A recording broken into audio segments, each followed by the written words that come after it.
Assalamualaikum warahmatullahi wabarakatuh.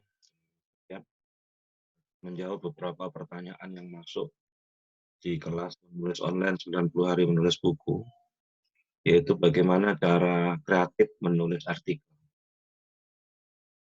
Artikel itu adalah karangan pendek yang berkisar antara 300 sampai 1000 kata.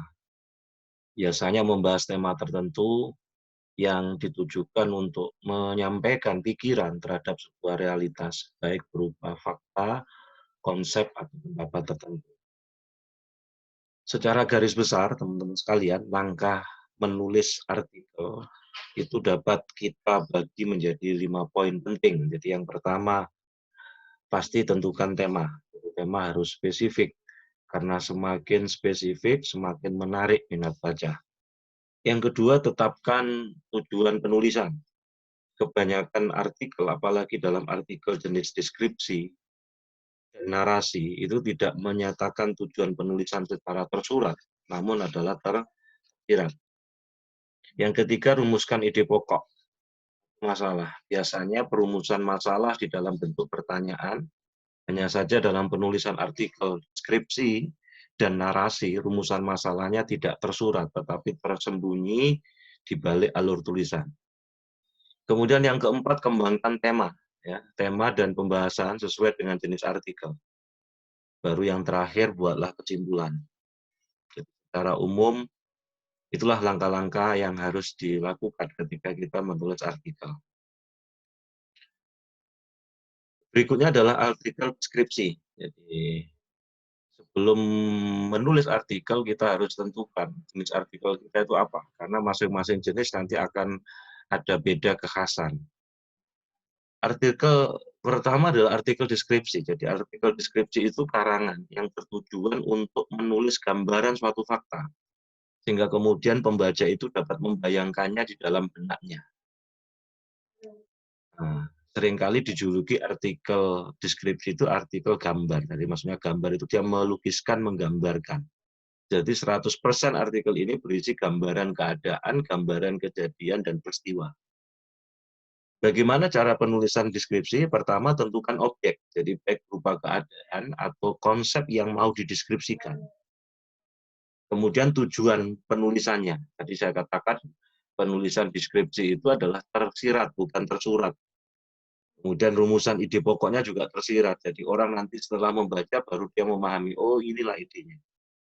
Kemudian kembangkan tulisan menjadi urutan. Urutannya bisa berdasarkan urutan waktu. Jadi pagi, siang, sore, atau kemudian urutan jam 1, jam 2, jam 3, atau urutan tahun dari tahun 2000, 2003, 2005, atau menggunakan urutan tempat dari pinggir ke tengah, atau dari pangkal ke ujung. Atau kita juga bisa memakai urutan kepentingan dari yang paling penting, penting ke yang kurang penting. Kemudian jangan lupa tutup dengan paragraf yang menyimpulkan objek yang dideskripsikan. Biasanya penulisan artikel deskripsi ini bisa menggunakan teknik pengembangan berdasarkan urutan tempat. Misalnya ketika kita menulis kreasi ke pantai pulau apa gitu ya, menggambarkan indahnya perjalanan di pantai itu dari awal sampai akhir perjalanan secara runut. Jadi si penulis itu ingin menggambarkan pada pembaca bagaimana melihat, merasakan, mengalami apa yang ia rasakan dan alami. Itu deskripsi. Syarat sukses membuat artikel deskripsi adalah pertama, makin banyak indera yang kita libatkan, makin baik, karena pembaca akan dapat merasakan, pembaca akan dapat membayangkan, bahkan ikut mengalami apa yang kita deskripsikan. Yang kedua, jangan masukkan opini atau pendapat Anda ke dalam artikel deskripsi, karena artikel deskripsi itu menggambar, melukis, jadi gambar dan lukislah apa adanya. Semakin murni akan mengajak pembaca untuk melihat keadaan atau realita pengalaman yang Anda rasakan dan alami. Itu artikel deskripsi. Yang kedua adalah artikel narasi. Artikel jenis ini ditujukan untuk menceritakan suatu keadaan, satu situasi, baik yang berdasarkan urutan waktu, urutan kejadian. Maka ini lebih dikenal dengan artikel cerita. Ya seperti cerita novel atau cerpen, komik, dongeng, film, drama, dan sebagainya. Maka dalam artikel narasi ini harus ada penokohan. ya seperti dalam cerita pada umumnya. Maka sang tokoh itu digambarkan sebagai sosok yang bergulat dengan masalah, kemudian berkonflik dengan kehidupan, dan ia berusaha memenangkan pergulatan tersebut. Maka adanya konflik kehidupan itu membuat tulisan jenis ini menjadi menarik bagi pembaca. Bila tidak ada, maka tidak ada konflik, maka tulisan artikel narasi ini akan menjadi hambar. Nah, cara penulisan artikel hampir sama secara umum. Jadi tentukan tema. Jadi tentukan tema, tujuannya, penulisan, dan rumus ide pokok. Tapi ini tersirat. Dari tentang tujuannya tersirat, rumusan ide pokoknya tersirat, mengembangkan tulisannya dengan membuat alur cerita. Dari awal, tengah, akhir, kemudian bagian awal pembukaan itu yang menarik. Bagian tengahnya gambarkan pergulatan hidup sang tokoh. Sampai pada puncak konflik alias klimaks. Pada bagian akhir sudah dengan anti klimaks dan ending. Setelah itu adalah anti klimaks atau sebagai penutup. Nah, syarat untuk menulis artikel narasi adalah kemampuan kita menyajikan konflik yang dialami tokoh cerita. Bagaimana sang tokoh kemudian menyikapi masalah itu dengan caranya sendiri. Jadi makin hebat konflik, makin hebat sikap sang tokoh, makin menarik artikel narasi itu. Dalam artikel narasi, penulis itu boleh menyisipkan opini atau pesan yang terkandung di dalam cerita. Hanya saja opini atau pesan itu tersemat, tersirat, jadi tidak tersurat. Beda dengan artikel nanti argumentasi. Kalau artikel argumentasi, eksposisi adalah tersurat. Artikel yang ketiga adalah artikel jenis eksposisi. Jadi karangan yang bertujuan untuk menguraikan satu topik. Jadi dapat bisa berupa uraian tentang definisi, tentang fungsi, tentang bagian, tentang kegunaan suatu konsep. Bisa juga berupa langkah atau cara proses mengerjakan sesuatu. Ini adalah artikel eksposisi.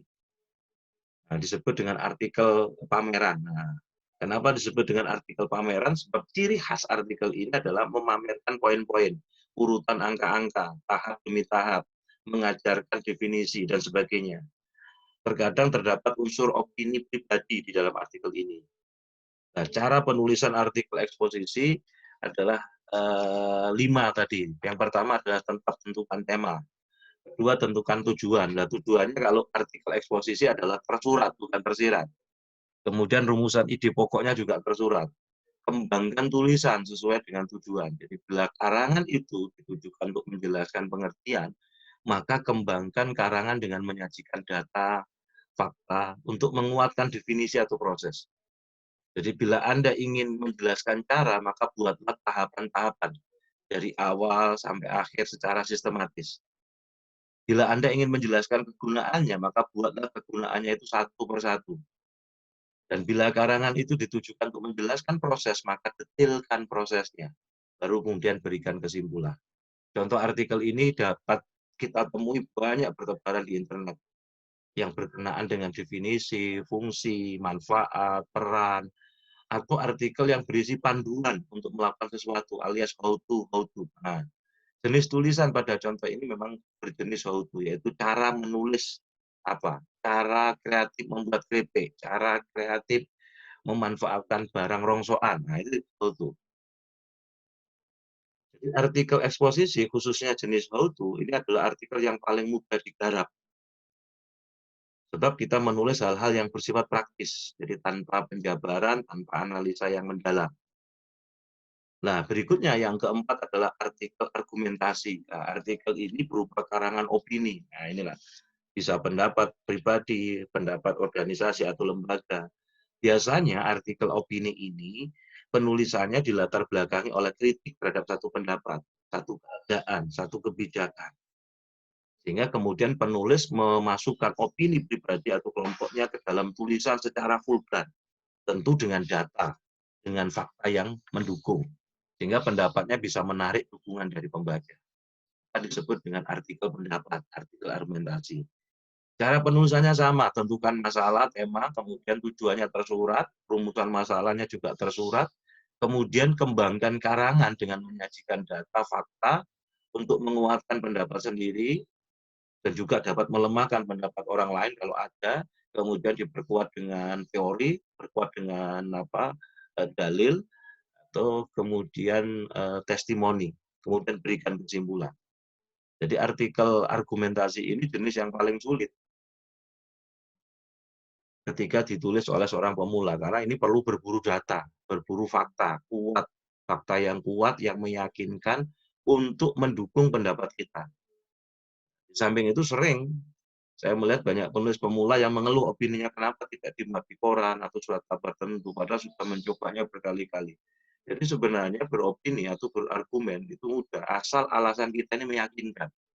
Maka syarat sukses menulis artikel argumentasi atau artikel pendapat, Anda benar-benar harus menguasai masalah dan terus banyak membaca. Jadi menguasai masalah, banyak membaca. Jangan sampai kemudian kita diketahui karena ada informasi yang janggal atau tidak logis, atau salah kutip, atau kadaluarsa yang kita masukkan ke dalam artikel kita. Yang kelima adalah artikel persuasi. Nah, artikel jenis ini lebih dikenal dengan artikel motivasi, sebab penulisannya bersifat membujuk alias persuasif. Efeknya itu dapat menggerakkan pembaca atau melakukan atau mengikuti sesuatu, atau sebaliknya meninggalkan sesuatu. Maka disebut dengan artikel persuasi. Jadi artikel ini biasanya digunakan oleh pebisnis, konsultan, agamawan, psikolog, terapis, pengambil kebijakan, atau siapa saja yang ingin menggiring khalayak, mau rela, antusias, bersemangat, atau mengamini, atau tidak menolak apa yang mereka tawarkan. Maka cara penulisan artikel persuasi adalah dengan menentukan masalah, sama seperti 5 secara umum tadi, tema, kemudian tujuannya juga tersurat, rumusan inti pokoknya tersurat, kemudian kembangkan karangan ini dengan menyajikan data, fakta, untuk meyakinkan orang lain, sehingga dapat menggerakkan pembaca, atau mengerjakan kebaikan, atau menjauhi keburukan. Setelah itu berikan kesimpulan.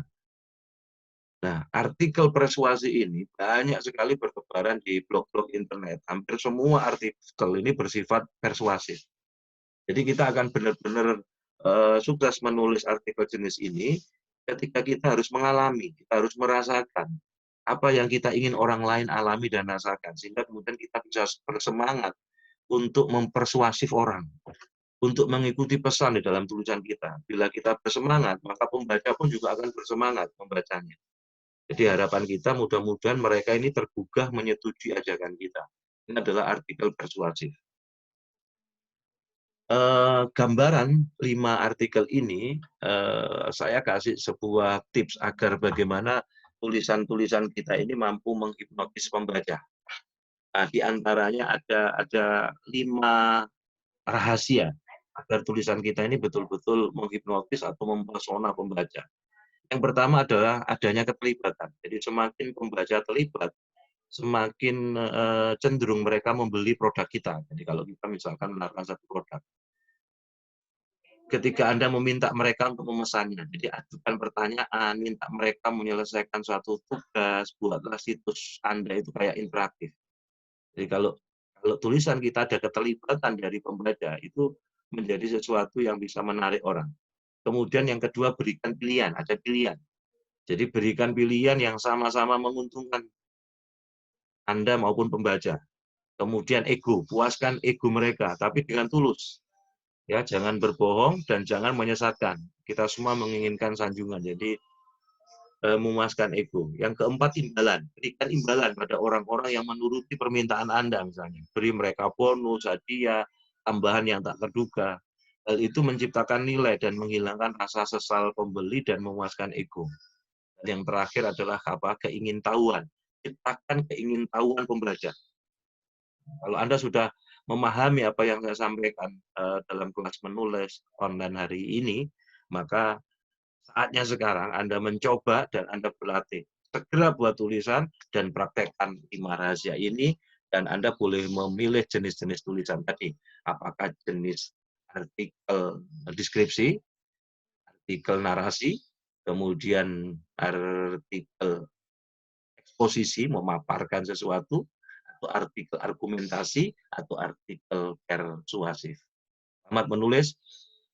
Semoga tulisan-tulisan kita menginspirasi Indonesia menjadi jauh lebih baik. Ayo menulis, menulislah untuk menginspirasi umat dan menjadikan Indonesia jauh lebih baik. Wassalamualaikum warahmatullahi wabarakatuh.